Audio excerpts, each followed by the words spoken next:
Well be an international break, but the Fourmation Podcast is still here with another episode for you. Hello, good morning, good afternoon, whenever you might be listening to this.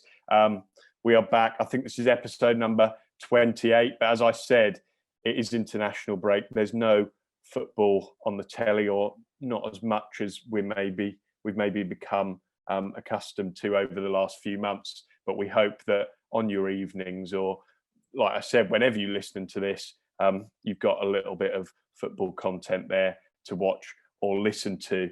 But Sam, this has kind of come at a good time for us, isn't it? I mean, those listeners might not know, but the university work for us is stacking up at the moment. So it gives us a bit of time to work on that and work on an upcoming essay. Yes, less distractions, that's for sure.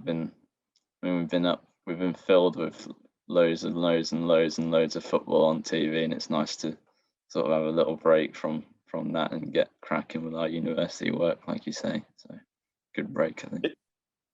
Dev, would you be inclined to agree with that, you know, this next week kind of is a time for us to knuckle down a little bit? And I think it'll be the same for a lot of people as well. Maybe spend some time watching something else on their TVs, letting other family members take control a little bit. It depends, because I mean, even with TV, Richard Osman's House of Games has gone off, so there's no point watching telly anymore. But yeah, I mean, we find distractions anyway, George. We'll still on Sunday before the deadline, we'll still be like, well, we need to start now. You're not supposed to reveal our secrets on this. If the lecturers are watching, then he's lying. We never leave it that late. Harry, before we move on, we want to look back at the FA Cup games this week, because you know the semi-final lineup is now complete, and we'll touch on Southampton a little bit later on. But it must be good going into this 2-week break, knowing that a semi-final is on the horizon. Oh, most certainly, but also just to get a win on the boards, because momentum swings very, very easily in football. Beating a local rival as such in Bournemouth and going on to three very, very winnable games for the Saints in Burnley, West Brom and Crystal Palace. There's good feelings around the club now. But yeah, semi-final, I can't wait. Yeah, so you've set it up very nicely there, Harry. The FA Cup quarterfinals took place last weekend, as I said. Sadly, they were all behind closed doors, which it felt a little bit sad, to be honest, watching it, knowing that, you know, these would normally be pretty big occasions for certain clubs who maybe don't reach that level very often. But that is kind of what we've become used to now, which is a bit sad. Of the four games, the biggest shock, if you could call it a shock, was probably Leicester City's win over Man United at the King Power Stadium. They won 3-1. Sam, what did you make of that game? And secondly, am I wrong to refer to that as a shock result, given how good Leicester have been this season?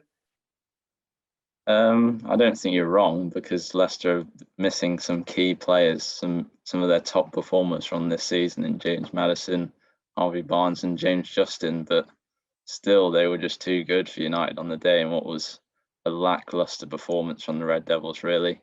And now Solskjaer's got a quarter-final defeat to add to 4 semi-final defeats as Manchester United boss, which is just, for a club like Manchester United, which winning trophies is in the ilk of the club, it's just not good enough, really. And it was a surprise to see him rest players like Fernandes for a game like this against Leicester, who are a brilliant team, and they've been up at the top of the table for the whole season. It felt like he almost underestimated them a little bit. I know they had the Europa League game against AC Milan in midweek, but they were just not at it, and they deserved to lose the game.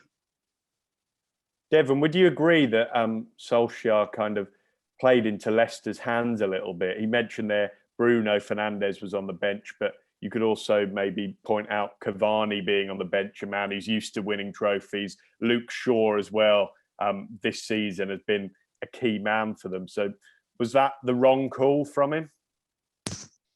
Probably, definitely. I mean, as we've known from one of our Manchester United mates, Rashford and Fernandes probably needed a rest due to how important they've been in a few weeks. But it just depends what prominent. Man United are not going to win the league. Europa League, maybe, but the FA Cup would have been a great opportunity to at least bring some silverware into the cabinet. And like you said, I think they played into the hands because Leicester stayed professional throughout. They rode. Obviously, Man United have the traditional, spells of the game where they dominate and really, eat up the possession. Whereas Leicester stood off and really picked their moments. And obviously, the opening goal came from a lackluster pass from Fred, which Iheanacho scored, and then obviously Iheanacho got the one from McTominay's mistake at the back post, misjudging the header completely to get his 12th goal of the season. And it was just little things, but Man United did show like ounces of quality. I mean, their goal, the Pogba turn, Van der Beek, which whether he dummied it, meant to dummy it, because I think he dummied every single ball that came to his feet during the game. But yeah, and Greenwood's equaliser was kind of the small spark from Man United that actually paid off. I thought Harry Maguire was particularly poor as well. I think Vardy and Iheanacho just bullied him all game, and Iheanacho's in great form at the moment, coming off that hat-trick against Sheffield United, but it was a really lacklustre performance overall. Yeah, and I'm sure probably more the sweeter for Leicester fans as well, seeing Maguire have a difficult afternoon, given he left them fairly swiftly after a good season for them a couple of years back. Harry, we've touched there on how poor Man United were, but surely Leicester also deserve a great deal of credit for, how much control they had over this game. Like, just watching it, there was never a point where I thought, Leicester look at threat, particularly when they took the lead. They controlled it pretty well, didn't they? So they just wanted it more than Manchester United at the end of the day. Iheanacho's got a fantastic record in the FA Cup. I believe that's 11 goals in 11 starts for the Nigerian, so he's done quite well there. But they just stopped any sort of Manchester United danger. Yes, they had the same amount of shots on target as Manchester United, but looking as a neutral, I was never concerned for Leicester when they went 2-1 up. United, absolutely no point, looks like they were going to trouble them. And I know Sam was saying, winning is in the ilk of Manchester United. I think that's the old Manchester United you're talking about, because they've not really won too much recently. They won the League Cup and the Europa League under Mourinho, but there's a reason they've been losing semi-finals and quarter-finals. It sounds ridiculous, but they don't know how to win big games, and this was certainly one of them. At half-time, they would have seen we would have got Southampton in the semi-final, and that could end our semi-final sort of hoodoo, because that out of any team we've had, they're certainly the most beatable, and they've done it 2 times already this season. So there's no reason why they couldn't do it a third time. And they just completely let it go. Substitutions 4 at the same time. Maybe that you could say changing too much at once. Then you've got to get those winning sort of leveled players on. And with an international break, I think they should have started more of their big players. But to answer your very good question, Leicester deserved the win, and they deserved it themselves. They made the most of Manchester United just not being on form, which is weird because they're 30 unbeaten away from home. So if anywhere, at any time you thought they was going to win, it'd be this one. I've got a question for anyone who wants to answer. Really, I mean, you mentioned there, Harry, they've come up short in a lot of games against the bigger teams in the league, especially. I mean, they had the Manchester Derby victory recently, but for the most part, they've been pretty poor against the sides with more quality. Do you think it's more of a mentality thing, or is it quality? I mean, if you look left, right, and centre, they have quality drips all over the pitch. You can see that they've beaten big sides in individual one-off matches. So I don't think it's that. I just think it's the fact that they just seem to always struggle in these sort of games. They don't seem to turn up. Maybe whether that's team selection, maybe whether that's tactics that they've used in these sort of specific games, but whatever they've done, it just hasn't seemed to work in recent years. I think there's to agree with Sam. I think it is mentality. I think Solskjaer sometimes is too scared to lose and kind of plays more reserved rather than actually like thinking about it in retrospect now. Just imagine if Man United actually came at Liverpool more and in that 0-0 draw, they could have beaten them, and that would have put them in a better position where they currently are now after just completely sitting off. And Liverpool went on that bad run at Anfield, and Man United could have took advantage of that, but they didn't. And I think it's just like I said, Solskjaer's a bit scared to lose it almost. Yeah, I think you're right, Dev. I think especially given Liverpool's record at Anfield following that 0-0 draw. I think United would be silly to not look back and think what could have been, that they could have been the team to kickstart that. But in the end, they didn't manage to. Anyway, Leicester are through. They're through to their first FA Cup final since 1982, which is crazy to think about it. But I suppose that they've only really become this additional superpower in the Premier League over the last 2-3 years. So fair play to them. They're finally there in that semi-final. As Harry mentioned, they will face Southampton. The Saints defeated South Coast rivals Bournemouth 3-0 at the weekend away from home. Harry, last week, before this game had taken place, we kind of touched on how nervous you were ahead of this game, but Saints' players clearly weren't feeling those nerves, or at least they didn't look like they were. Yeah, I don't think they were at all. I think I was definitely feeling the nerves a lot more than them. But I think if you look at the Bournemouth defence, I think that's probably one of the worst performances I've seen in a very, very long time. And I think that certainly played into the hands of the Saints, because I don't think a lot of the time the Saints tore them open. I think it was a lot of individual mistakes, bad positioning. It could have been 5 of the 2 VAR goals, back in 5 years ago, or in the last round, because in the last round, Bournemouth wouldn't have had that, which is a weird rule in itself that I guess we'll discuss at some point. But yeah, they made the most of it. Nathan Redmond probably had his best game of the season, and what a time to get it as well, because he's going to be have confidence flowing through his veins. 2 goals and 1 assist. I think before that he's only got 1 goal this season, which was against Sheffield United. So it's fantastic for Southampton, who then themselves, the way you look at it, you could say they've got 2 semi-finals in 18 years, or 2 in 3, which is a lot better. That's the way I wish the BBC said it, rather than tweet out the alternatives. So yeah, fantastic for the Saints and misery for Bournemouth, really. How important is it as well, given that your league season is, pretty much over? You maybe need another win, I think you've said, just to make sure survival is secured. But it must be particularly pleasing to, keep that appetite going for the rest of the year and have this to look forward to. Oh yeah, 100%. I mean, the last 10 games in the league have been just disasterful. I was going to say disgraceful, but I think that's a bit too much to say. But it gives them a reason to fight and try to keep the momentum. You look at the points total, 33. They do need 1 win from somewhere, and I imagine that will come in their next 3 games. But now they've got a sole focus, whereas Leicester, they've got a couple of other things to battle for. I mean, one thing, they've got the league, and they don't want to throw away top 4, and they've got injuries, so does the Saints. So it's sort of a throwaway point. But I do most certainly think that having the FA Cup, because otherwise you've got a month left of the season, the fans have got nothing to really cheer for. So I think for everyone involved, it's fantastic.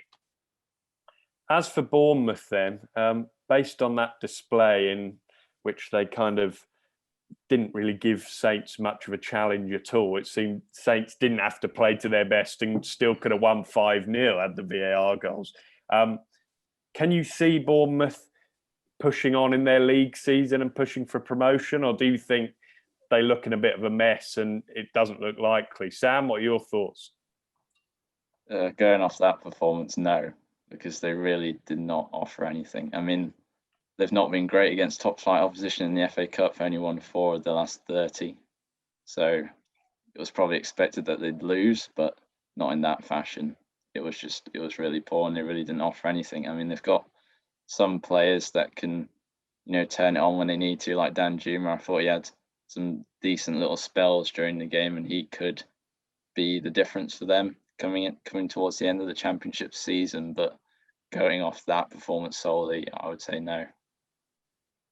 And Devon, your team, Sheffield Wednesday, have done the league double over Bournemouth this year. And I know from sort of hearing you speak about them over the past week, you're not particularly impressed by them either. I think the appointment of the permanent appointment of Woodgate kind of confirmed where they kind of are in terms of, well, I think just inspired appointment, to be fair, because they're kind of just lulling there, and they're not really. I think they've still got ambitions of the playoffs, and rightly so. They're just outside, I think. But based on the performance against Southampton, where they could have, with the FA Cup, it's a free hit, go at them, maybe cause an upset. They didn't. They kind of waited for Southampton to make that first move.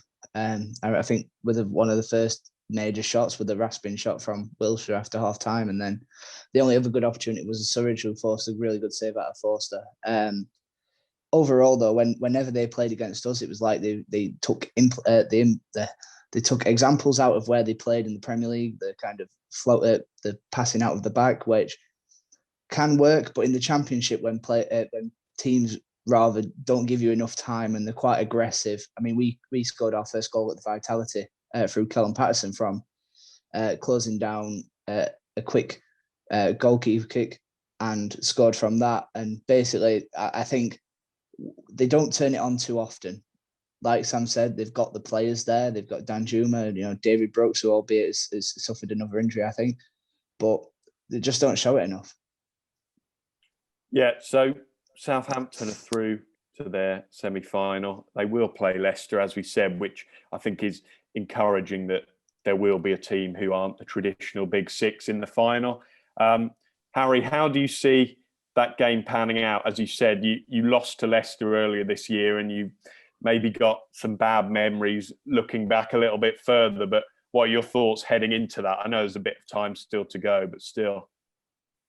I think it all depends on the injury situation. I'm not too sure how serious the Harvey Barnes injury and the James Maddison one. Maddison may be back by then. But I think that would play an absolutely massive thing because Saints, they only need to look at the FA Cup. They've not won there in 10 years. I think they've played four or five times since then, a couple of Cup ones, finals, semi-finals, and 2 against Tottenham.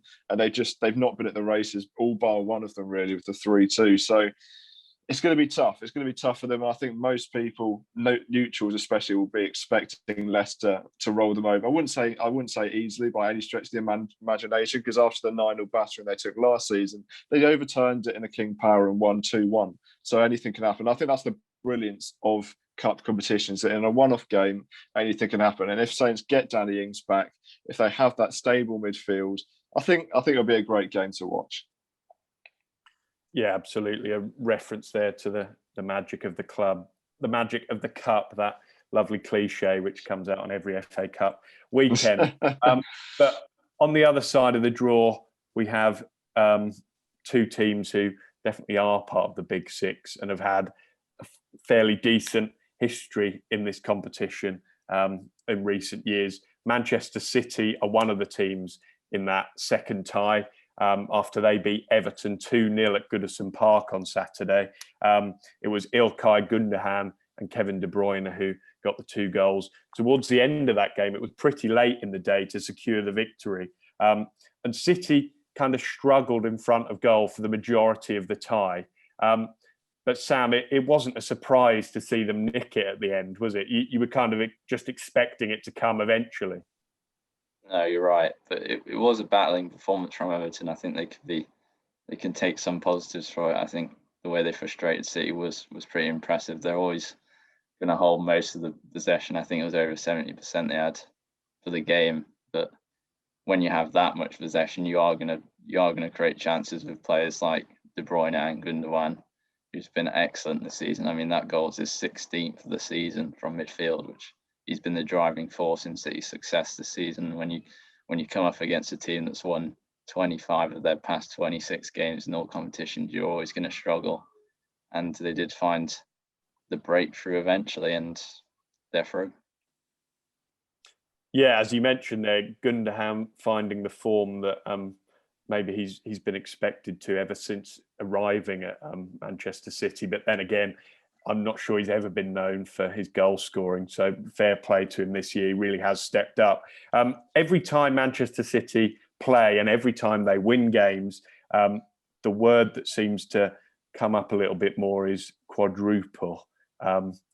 It's a term which you have to be careful mentioning, but I think people are starting to believe with this City team, with their immense squad depth, that surely there is a chance of them going for it. Devon, what's your take on it? Do you think such an achievement is in their reach, or could it be a step too far? I think the main one of that will be the Champions League journey that they go on, because obviously the league's pretty much wrapped up. It's all but City's. the cup final based on Tottenham's recent form and how their mentality seems to be, I'd say that's City's as well. And I think they probably, their mentality is arrogance, but they prove why they're so arrogant because of the style and the will to win. They kind of, like Sam touched on, they always chip away, and eventually just people concede to City, don't they? The FA Cup's more difficult, obviously. I believe if they get past Chelsea, then no offence to Leicester or Southampton, but I think they'll turn both of them sides over with ease, albeit that Leicester did thrash City early on in the season. But it's a completely different Manchester City mentality at the minute, isn't it? But I mean, they are one of the best Premier League sides of especially the last 10 years anyway. Just how ruthless they are. So I wouldn't put them past it. Let's just say that. Yeah, and you mentioned there Chelsea await City in the semi-final. They beat Sheffield United 2-0 at Stamford Bridge. Sheffield United are looking pretty fragile at the moment after Chris Wilder's departure, but it was pretty routine for Chelsea, wasn't it, Harry? It's a lot more respectable than their previous performance against Leicester, but it's a performance from Chelsea that we all come to expect nowadays. They're not going to batter a team by 4 goals, but they're also not going to concede goals. I know McGoldrick had a phenomenal chance in the second half, and if he just got the ball on target, that's a goal, no questions asked. But it's what was come to expected, and now City versus Chelsea in the semi-final, and I think whoever wins that if City win that, they won it. Whereas Chelsea, if they win it, I think it's all to play for because Southampton haven't lost to Chelsea this season. Leicester have beaten Chelsea this season. So I think it's going to be a great tie. Yeah, Chelsea's run since Tuchel has come in has been pretty remarkable, really. They've won 10 of their 14 games since he arrived. That game against Sheffield United also marked their 7th clean sheet in a row. That's in all competitions. I should say, Harry, Southampton were the last team to score against them. They're the only team to score from open play that's not an own goal against them, which is the most ridiculous thing as well. Against Tuchel's Chelsea, that is quite a good Minamino. Yeah. That could give you a bit of hope. Should that be fine?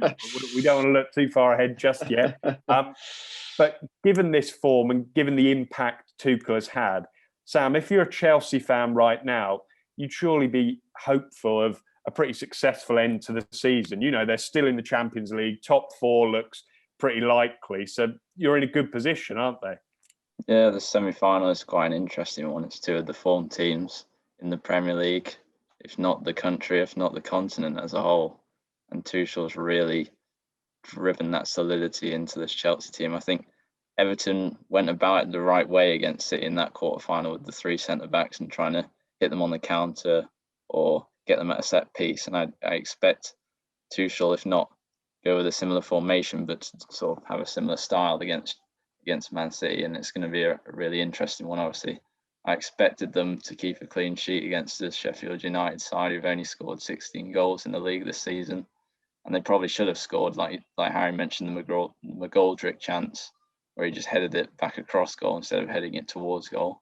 And also McBurney had a chance as well. But yeah, it's a really, really intriguing one. I mean, he gave a lot of squad players a chance against Sheffield United as well. It was nice to see some of them get a run out, like Pulisic, who hasn't played a lot. I think he's only started 3 games under Tuchel. It was nice to see him get a run out. So I think the semi-final against Manchester City is going to be a really interesting one.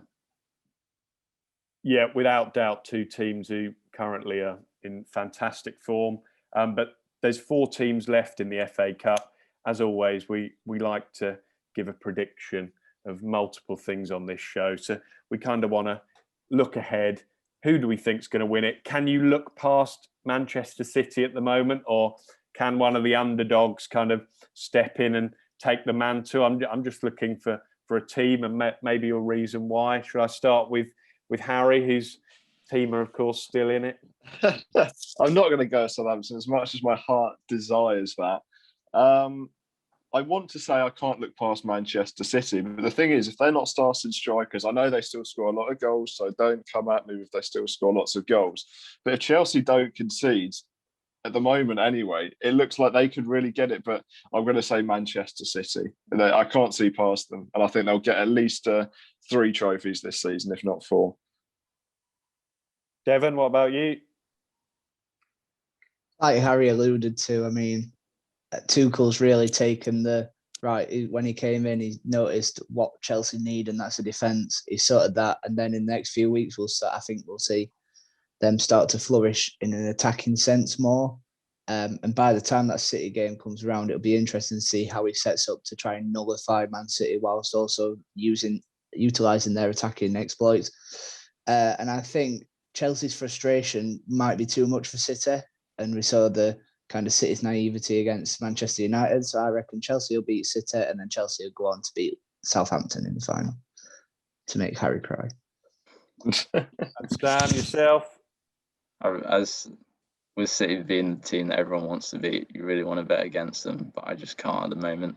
I mean, their squad depth is ridiculous, and like we mentioned already, they just seem to find a way to break down any team. And I think as much as Tuchel's done a brilliant job so far at Chelsea, I think Man City will just have too much for them, and they'll go on to win. Yeah, I'd have to say I would personally agree. Although, as Harry knows, I will be rooting for Southampton. I want the smaller club in this sense to go on and make a good run for it. But it is just impossible to doubt them at the moment. I do think the Champions League will come into their thoughts, and I'm not sure how it's going to work in terms of scheduling around that semi-final. I think they're aiming for the weekend of April the 17th for the 2 games. 17th to 18th.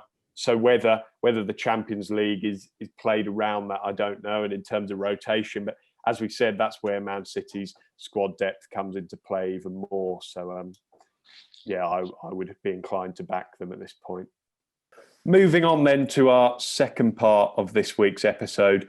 And we thought for an international break, we're going to dip our toes into a league which we maybe don't talk about enough. That is League Two, the 4th tier of English football. And we want to focus on a particular club who have been in the news this week. That club is Salford City.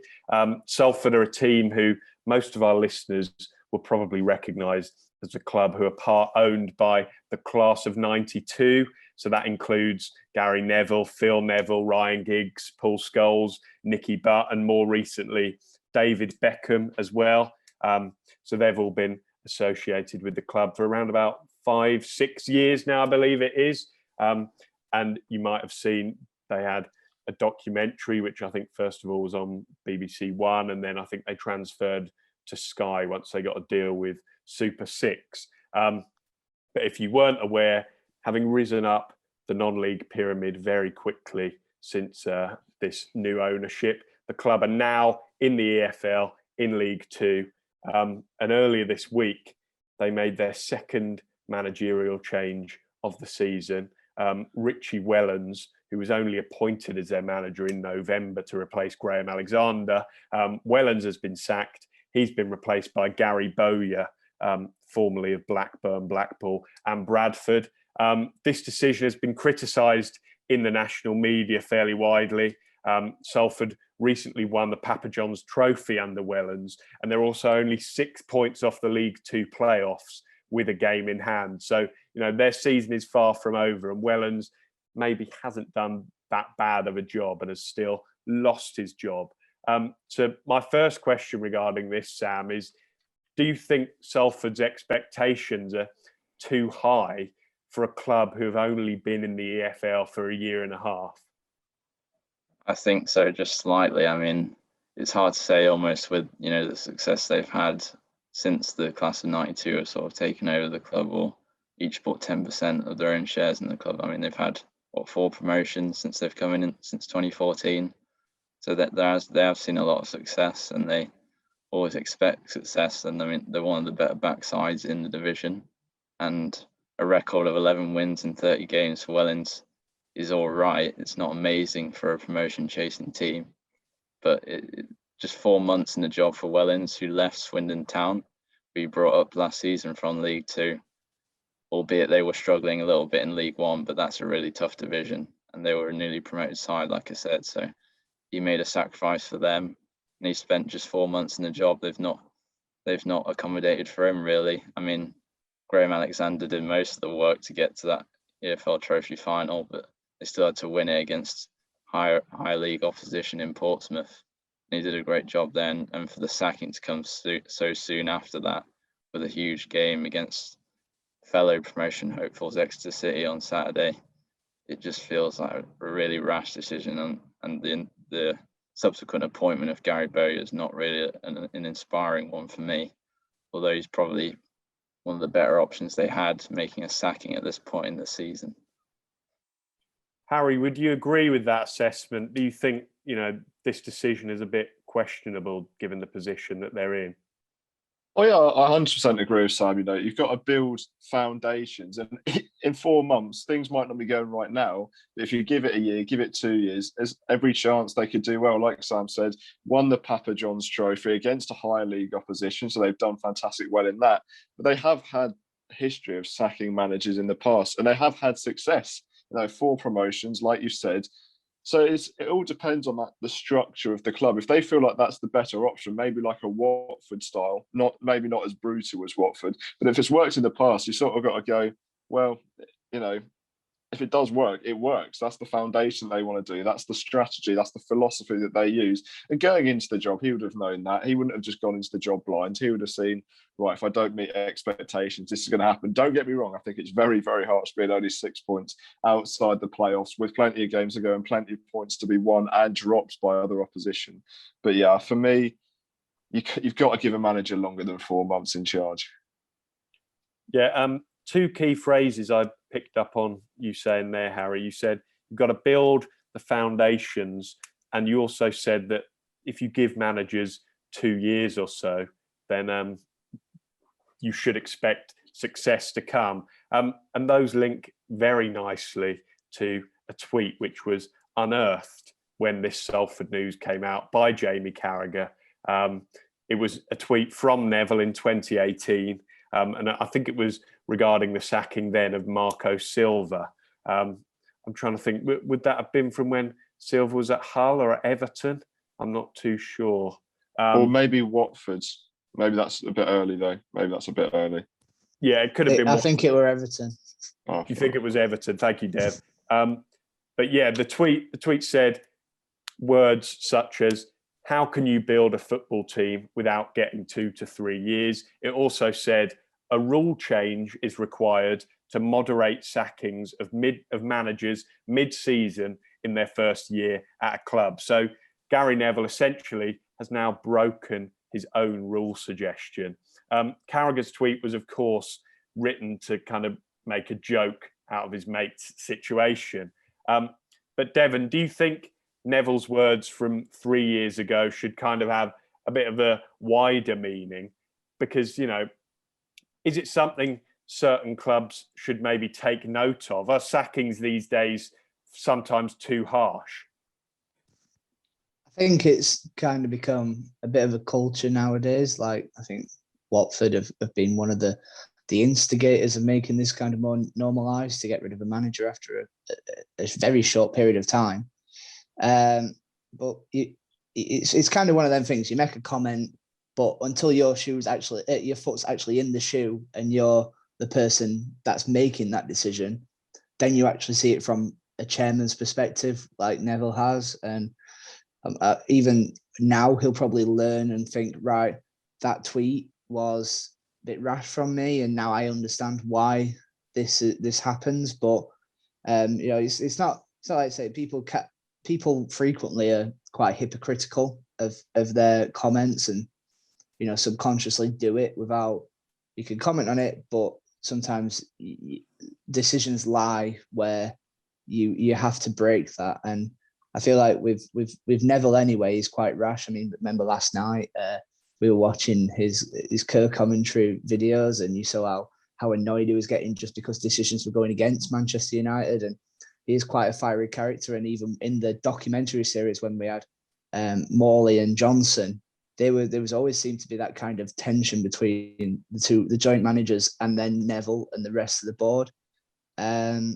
So it doesn't really surprise me. But the only thing that did surprise me is that obviously with them being so close to the playoffs, you might have, albeit 4 games without a win just before. You mentioned Exeter, but they kind of started to lull a little bit just outside. And you never know. Sometimes a manager bounce can lift a side, and Salford might challenge for that. The 3rd place. I can't remember how many points they're off it now, but it's probably unlikely, and playoffs will be the one that they suit. I mean, you're allowed. I think it's you go, Sam. You go. Right, okay. I mean, you're allowed to change your opinions on things, and like you say, the tweets from 3 years ago, and now Neville's now in this position that he's in at Salford. He's probably seen, like Devon mentioned already, like it's not as easy as just saying, "Oh, stick with it." Especially with the model they have as a club, they're not wanting to stick around in League Two. They want to keep progressing every single year, and obviously they weren't, for some reason, not seeing that in Wellens. So I mean, football is like no other industry.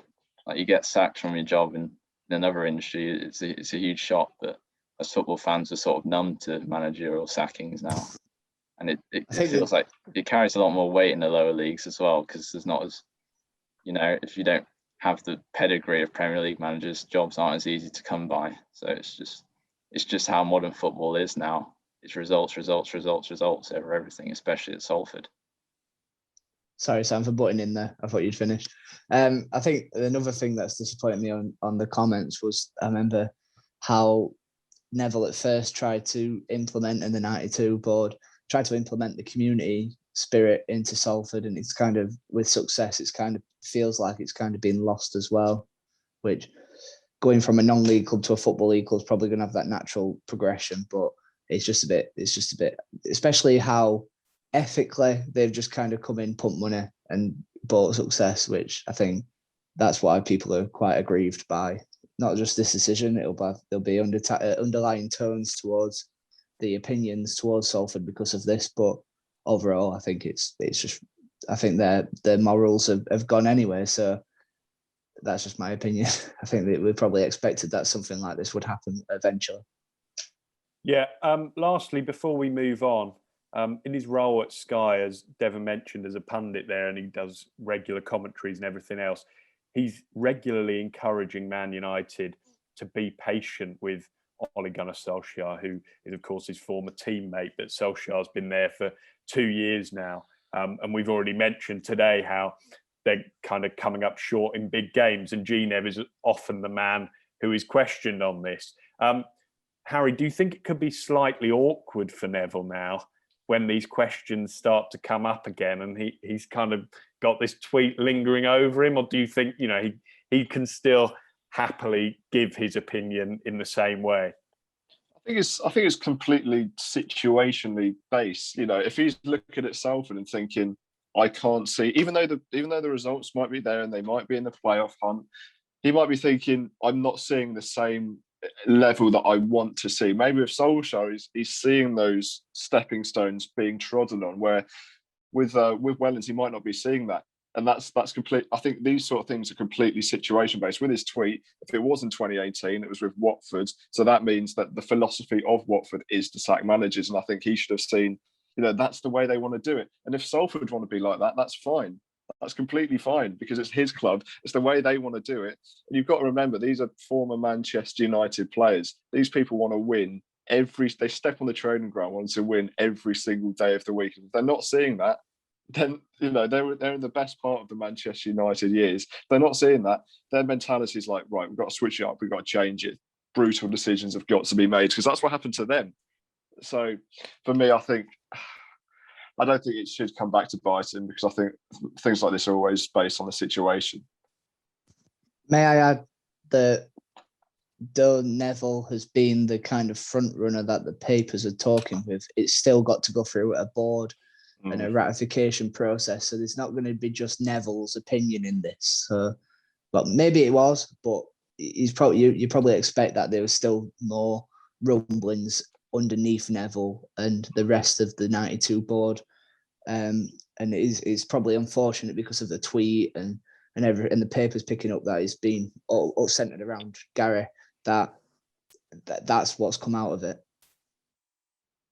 Yeah, Salford, certainly an interesting situation.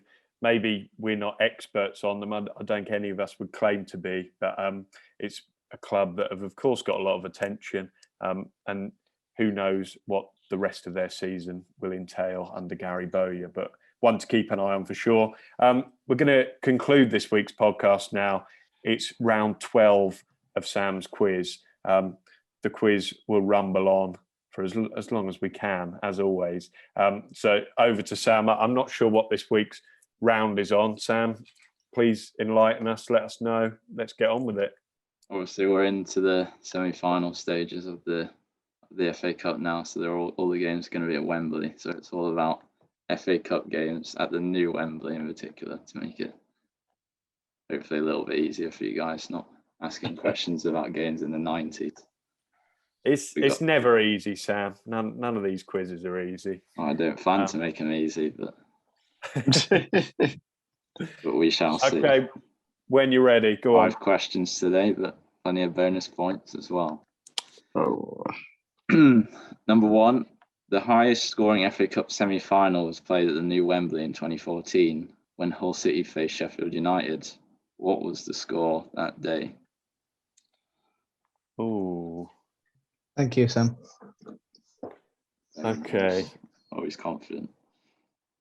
I think so. Anyway, I remember watching it, but I was also playing career mode on a separate monitor. So I think I know it. I was thinking of a different game between 2 different teams, which has helped me out slightly, but I might be talking rubbish. Go on, Sam.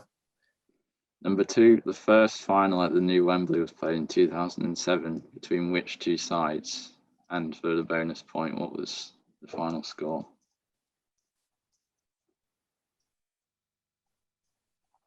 I've been that early.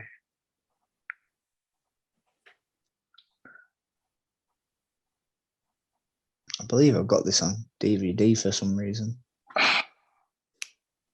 Got it on DVD. Well, a landmark final, I suppose. I think I can remember watching it pretty vaguely because I can remember. I think, too early. I think my nan bought it from Morrison's. That's why. I feel like for the first couple of years at Wembley, the camera angle, the TV angle used to be seriously high, and then eventually they dropped it down. I don't know why that stands out in my brain, but There's an odd thing to pick out. But that is an odd thing. I apologise, but don't apologise. Just how you remember it. Question number 3 points available for that one. The 2 clubs and the score. Yeah. Cool. You need to get. It's a bonus point, so you need to get the teams. Yeah. To get the score. Number 3, only once has a team outside the Premier League appeared in an FA Cup final at the new Wembley. Who was it and in what year did they appear? Ooh. Can you repeat that again, please, Samuel? Only once has a team outside the Premier League appeared in an FA Cup final at the new Wembley. And who were they and in what year did they appear?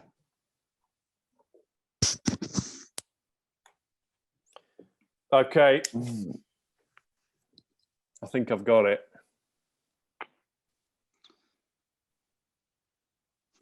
I'm ready for number 4, but these guys can have more time, of course. Thinking a little bit, so. I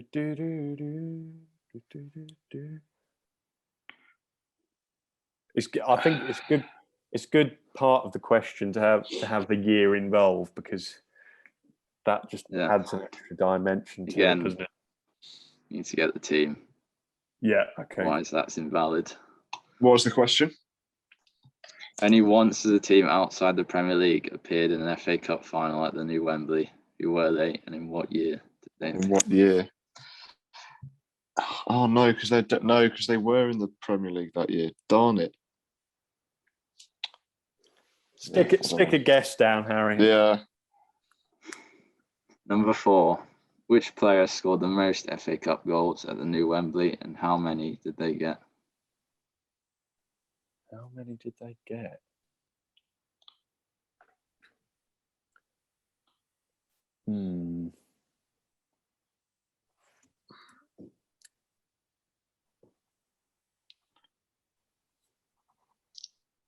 Is this like FA Cup goals? Did you say? Pick up. Okay.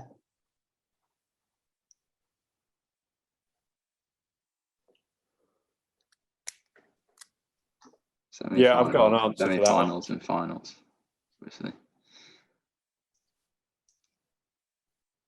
Okay, Go on, Sam. number 5. A lot of points for this one. Man City's 6-0 victory over Watford in 2019 is the largest margin of victory in an FA Cup final. How many of the 4 goal scorers can you name? Oh, I watched this game as well. For goodness sake. What year were it, Sam? Did you say? 2019. Okay, so Ian Acho's out of the picture. Yeah, they won domestic treble, I believe.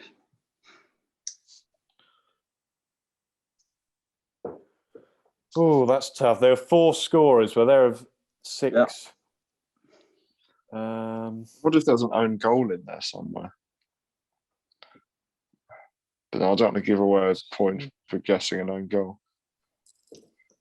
Did he get a goal? This is tough. I'm going to go with him. And then we'll also try... I'm going to try this guy as well. I've got a sneaky suspicion this came up when we did those lockdown quizzes, not on the formation, just on one of those. But even if I was the person who set it, I don't feel particularly confident. I've just gone for 4 punts. So there we go. In fact, I'm going to change one of them.